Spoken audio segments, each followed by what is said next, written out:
Mesdames et messieurs, bonsoir. Nous sommes le samedi 7 février 2026. Bienvenue à ce bulletin d'information hebdomadaire où nous revenons sur les principaux faits marquants de la semaine.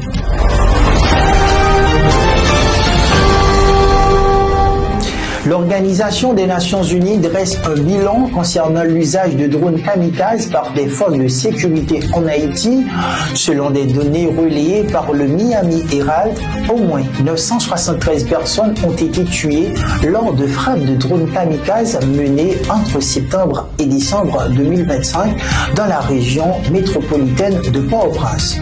Parmi les victimes recensées, 934 seraient des membres présumés de gangs, tandis que 39 civils ont également perdu la vie, dont 16 enfants, soulignant l'ampleur des dommages collatéraux engendrés par cette nouvelle stratégie militaire.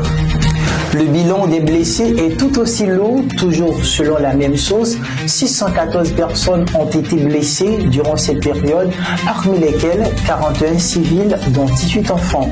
Ces chiffres mettent en lumière les conséquences humanitaires majeures de l'usage accru des drones explosifs dans des zones densément peuplées. L'ONU alerte ainsi sur les risques graves que ces opérations font peser sur les populations civiles, appelant implicitement à une évaluation rigoureuse de la proportionnalité et du respect du droit international humanitaire dans la conduite des opérations sécuritaires.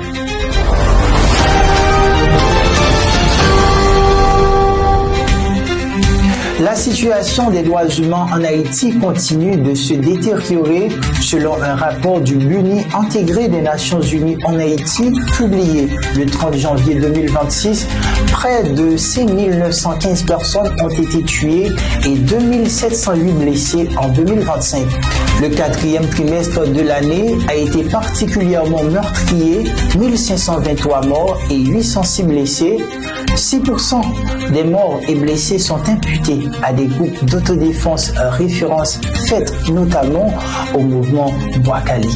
Le rapport indique aussi que 62% des victimes ont été tuées ou blessées lors d'opérations des forces de l'ordre, parfois appuyées par des sociétés privées utilisant des drones, faisant 32 civils morts, dont 2 jeunes filles. Par ailleurs, 222 exécutions sommaires présumées par la police ont été recensées sur l'année, dont 58 au dernier trimestre. Le BINU note également que la violence sexuelle reste très préoccupante avec 301 victimes recensées au dernier trimestre, majoritairement des femmes et des filles.